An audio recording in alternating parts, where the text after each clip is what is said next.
Louez le Seigneur. Bienvenue dans un nouvel épisode de Sujets bibliques, où nous explorons les enseignements de la Bible pour plus de perspicacité et d'application à la vie. En tant qu'êtres humains, nous sommes constamment confrontés à une bataille entre le bien et le mal. Un adversaire puissant dans cette lutte est Satan, l'incarnation des ténèbres et de la tromperie. Dans sa quête pour corrompre les âmes et saper le plan de Dieu, Satan emploie une variété de tactiques astucieuses.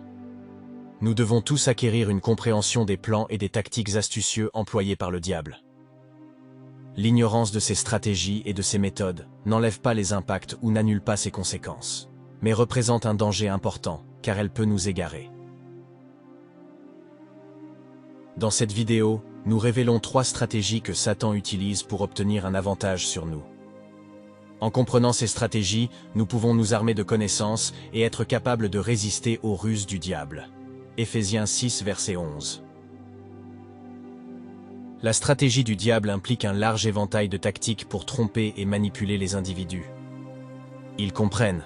1. Il fait la guerre aux familles.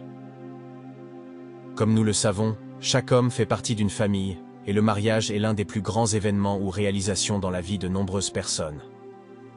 C'est une institution faite par Dieu, et cela souligne la raison pour laquelle le diable est après elle. Sa première tentative de mariage a eu lieu dans le jardin d'Éden, Genèse 3, versets 1 à 24. Et l'attaque de Satan contre la famille s'est poursuivie jusqu'à aujourd'hui. Il y a des signes de cela tout autour de nous. Avec l'augmentation du taux de divorce, l'acceptation des unions de fait et la légalisation des mariages entre personnes de même sexe, nous pouvons voir à quel point le succès est.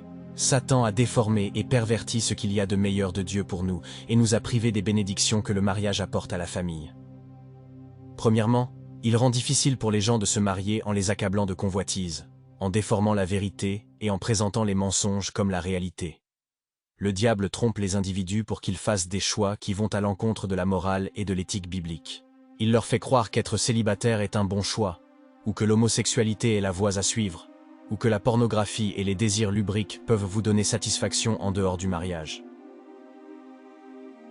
Et si vous finissez par vous marier, la guerre contre votre foyer est doublée.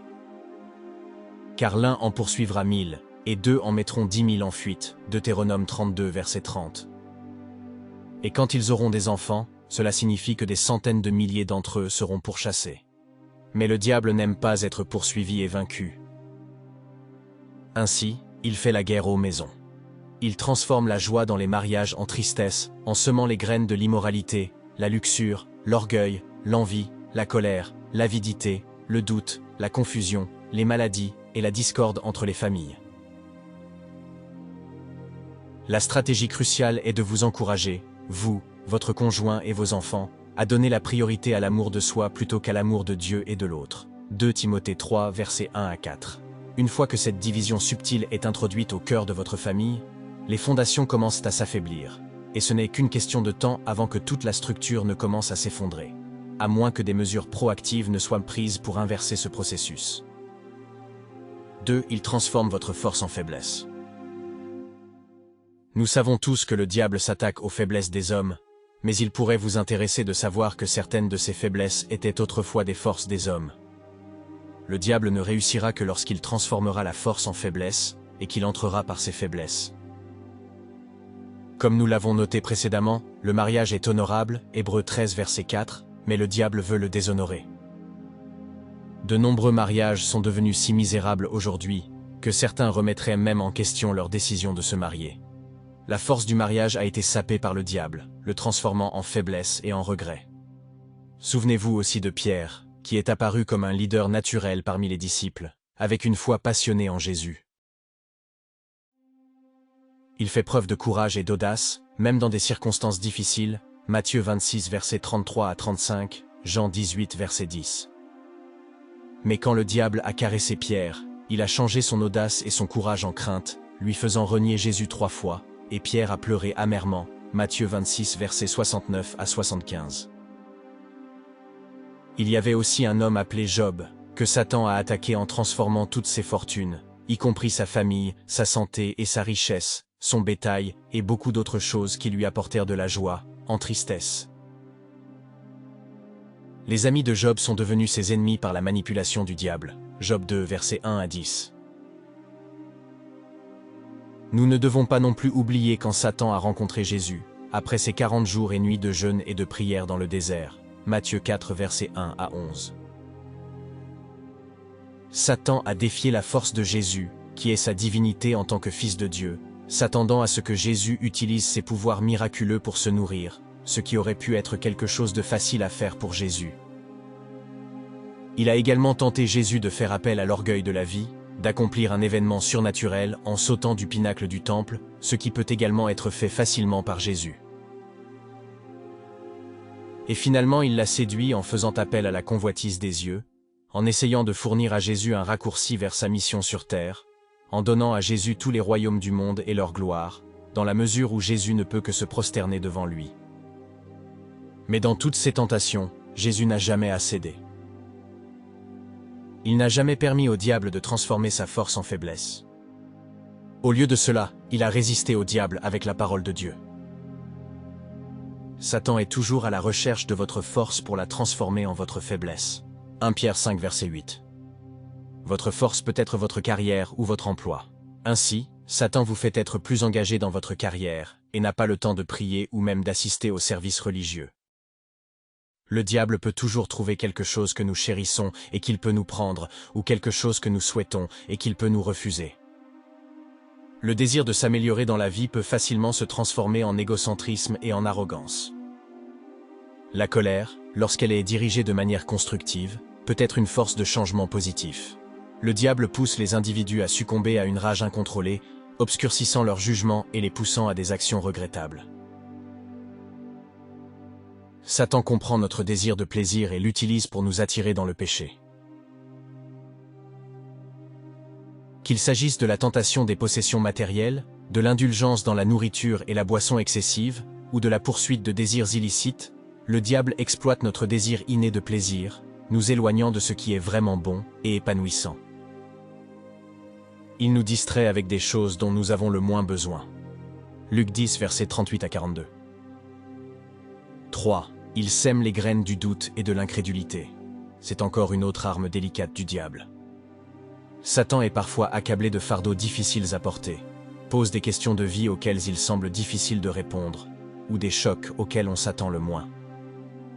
Tout est à semer les graines du doute et de l'incrédulité dans le cœur des hommes. Genèse 3, verset 1. Le doute et l'incrédulité affaiblissent notre relation avec Dieu, nous rendant vulnérables au plan du diable. Satan défie notre foi, semant des graines de scepticisme et remettant en question la bonté et la fidélité de Dieu. En sapant notre confiance dans le caractère et les promesses de Dieu, il cherche à diminuer notre dépendance à son égard et à faire naufrage de notre foi. 1 Timothée 1, verset 19. Dans ses efforts pour éloigner les gens de Dieu, Satan sème activement le doute dans son existence. Son but est que vous perdiez confiance en Dieu, que vous commenciez à penser moins à Dieu, comme si Dieu n'était pas capable, ou que Dieu n'était pas suffisant, ou peut-être qu'il y avait de l'aide ailleurs que chez Dieu.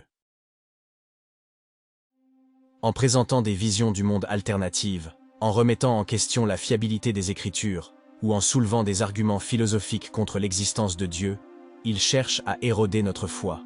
À travers ces doutes subtils, il s'efforce de nous séparer de l'amour et du salut de Dieu. Romains 8, versets 35 à 39. Bien que les stratégies du diable puissent être puissantes, les individus peuvent résister à son influence et contrer ses tactiques. Ses capacités incluent 1. Réflexion sur soi et prise de conscience. Reconnaître nos vulnérabilités est la première étape pour nous protéger de l'influence du diable. Paul souligne l'importance de la conscience dans ses conseils aux Corinthiens, les avertissant d'être vigilants en disant « de peur que Satan ne profite de nous, car nous n'ignorons pas ses stratagèmes ». 2 Corinthiens 2, verset 11. Grâce à l'autoréflexion, nous pouvons identifier les déclencheurs et les schémas qui nous rendent vulnérables à la manipulation. Cependant, l'ignorance n'est pas une excuse. 2. Revêtez-vous de toute l'armure de Dieu. Pour résister à l'influence du diable, les individus doivent renforcer leur armure spirituelle. Cela peut être réalisé par la prière, la méditation et la supplication. La méditation sur la parole de Dieu et la connexion avec Dieu. Paul a dit « Revêtez-vous de toutes les armes de Dieu, afin que vous puissiez résister aux ruses du diable. Éphésiens 6, versets 11-17. Cette armure spirituelle comprend la ceinture de la vérité, la cuirasse de la justice, les chaussures de l'évangile de paix, le bouclier de la foi, le casque du salut et l'épée de l'esprit. L'approfondissement de notre foi, la connexion et le renforcement de notre spiritualité agissent comme un bouclier contre l'influence du diable.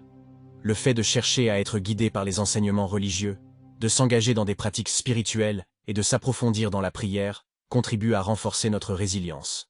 3. Résister au diable avec la parole.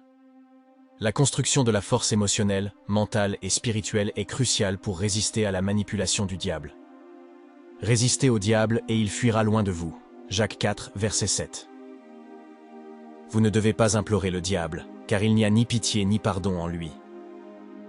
Il tire de la joie de vos agonies. Donc, tout ce que vous avez à faire est de lui résister avec la parole de Dieu, tout comme Jésus l'a fait, Matthieu 4, verset 10. Faites de la parole de Dieu votre compagnon, étudiez-la et méditez-la. Chargez votre arsenal avec le parole, alors vous serez capable de résister au diable, Hébreux 4, verset 12. De plus, la pratique de la maîtrise de soi et de la discipline et la culture d'habitudes positives nous permettent de surmonter les tentations et de rester ancrés dans nos valeurs et dans le Christ. N'oubliez pas non plus de toujours mettre votre famille dans la prière, vos relations, vos collègues, vos amis et vos proches. Mettez tout le monde dans la prière. Gardez votre famille dans le lieu secret du Très-Haut, Psaume 91, verset 1, et nourrissez vos enfants de la parole de Dieu et de tous ceux qui vous entourent. Je prie pour qu'aucun d'entre nous ne soit victime des tactiques mortelles du diable, au nom de Jésus. En conclusion, comprendre les stratagèmes de Satan est crucial pour les croyants. En reconnaissant ces tactiques de tentation, de manipulation et de tromperie, nous pouvons nous prémunir contre ces manigances. C'est par la puissance de la parole de Dieu, la direction du Saint-Esprit et le soutien de nos compagnons dans la foi que nous pouvons tenir ferme contre les ruses de Satan. Restons vigilants, grandissons continuellement dans la foi et efforçons-nous de mener une vie qui honore Dieu. Merci d'avoir regardé. Avez-vous été touché par cette vidéo? N'hésitez pas à nous faire part de vos réflexions, de vos questions ou de vos expériences personnelles dans la section des commentaires. De plus, si vous aimez nos vidéos, n'hésitez pas à aimer, partager et vous abonner. Jésus est Seigneur. Amen.